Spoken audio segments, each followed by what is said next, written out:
audio course on twin pregnancy. Episode 3, Preterm Birth, Cervix, and Prevention Limits. This episode is based on GABI chapters on multiple gestation, preterm labor, and cervical insufficiency, and on the Israeli position paper and local protocols for preterm labor, corticosteroids, magnesium neuroprotection, and PPROM. Let us begin with the central idea. Preterm birth in twins is not one disease. It is the final common pathway of uterine stretch, cervical change, membrane vulnerability, fetal and placental disease, and deliberate indicated delivery. That distinction matters because a prevention strategy that works in one pathway may fail in another. Twins are among the strongest clinical risk factors for preterm birth. Slightly more than half of twin pregnancies deliver before 37 weeks in many cohorts. But do not stop at the statistic. Ask why.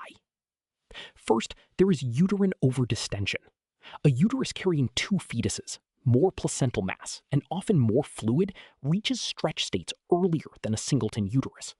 Stretch can alter myometrial gene expression, increase contraction-associated proteins, and influence prostaglandin and inflammatory pathways. The uterus behaves as if term is approaching before the calendar says term.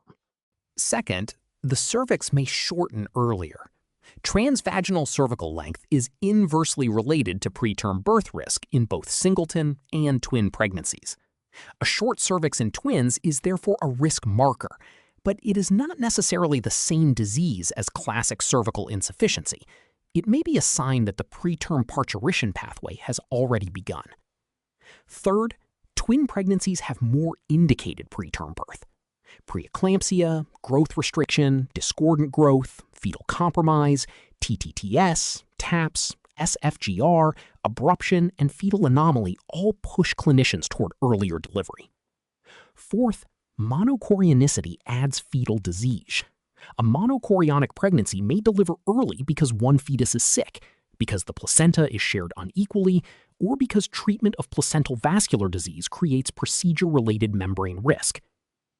Now, prevention. This is where residents must resist reflexes. In singleton pregnancy, progesterone, cerclage, and cervical length algorithms are familiar. In twin pregnancy, the evidence is less generous. Routine prophylactic treatment in twin pregnancy with normal cervical length is not indicated in the Israeli twin follow-up paper. GABI describes randomized trials in which progestogens did not reduce preterm birth in unselected multifetal gestations. The reason is probably mechanistic. If twin preterm birth is driven heavily by uterine overdistension and multiple fetal placental signals, progesterone alone may not reverse the pathway. What about a short cervix? The Israeli guidance allows that vaginal progesterone may have benefit when a twin pregnancy has cervical length less than about 20 to 25 millimeters before 24 weeks. This is not the same as saying every twin gets progesterone. It means the risk phenotype may matter. Cerclage is even more nuanced. History-indicated cerclage follows singleton-like indications in the Israeli twin paper. But ultrasound-indicated cerclage for a closed short cervix has no broad consensus. Physical exam-indicated cerclage may be considered before 24 weeks when there is asymptomatic dilation and no evidence of intrauterine infection. GABI is cautious because some data suggest cerclage can increase preterm birth risk in twin pregnancy with a short cervix. The didactic point is this. In twins, a short cervix may be a marker of global preterm activation rather than isolated mechanical weakness. Placing a stitch into an inflamed or activated system may not fix the cause. Pessary treatment has not been proven effective in multiple pregnancies in the Israeli twin paper. Activity restriction and bed rest are also not reliable solutions and can increase thromboembolic and deconditioning risks. Now, threatened preterm labor. Once a twin patient presents with contractions and cervical change, management resembles singleton management in broad categories. Assess gestational age, fetal status, infection, membrane status, and maternal stability. Consider corticosteroids for fetal lung maturation. Consider magnesium sulfate for fetal neuroprotection when delivery before 32 weeks is expected.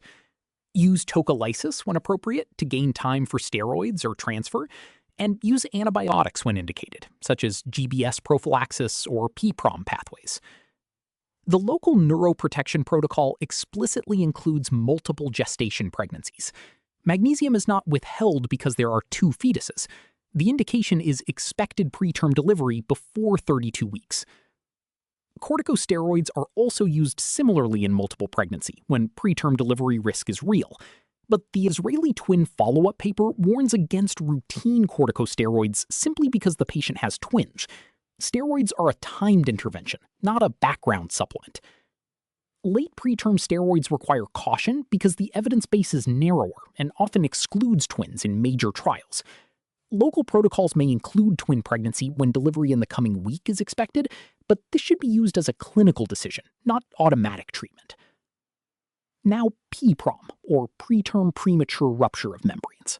The local PPROM protocol states that rupture of membranes in multiple pregnancy is managed similarly to singleton pregnancy, with cesarean for usual obstetric indications. That is a useful corrective. Twins increase risk, but membrane rupture does not automatically create a separate delivery route. Now, a high-yield medication caveat. Indomethacin can be useful as a short-course tocolytic before 32 weeks in selected patients, but Gabi lists twin-to-twin transfusion syndrome as a fetal contraindication. Think physiologically. Indomethacin can reduce fetal urine production and amniotic fluid. In TTTS, amniotic fluid imbalance is already part of the disease, and ductal or renal effects may complicate assessment and safety. Pause and summarize. Twin preterm birth is common because the uterus is stretched, the cervix may shorten, membranes are vulnerable, and fetal or placental complications often force indicated delivery. Prevention is not simply importing singleton algorithms. Routine progesterone is not indicated for all twins. Vaginal progesterone may be considered with a short cervix. Cerclage and pessary require caution. Steroids and magnesium are used when delivery risk and gestational age justify them. Now, final synthesis. First, twins deliver early for multiple reasons, not one reason. Second, the cervix is a risk sensor. In twins, a short cervix may reflect preterm pathway activation, not only mechanical failure. Third, routine preterm birth prophylaxis in all twins is not supported. Treatment should be risk phenotype driven. Fourth, magnesium for neuroprotection and corticosteroids remain important, but they are timed interventions for likely preterm delivery, not routine twin medications.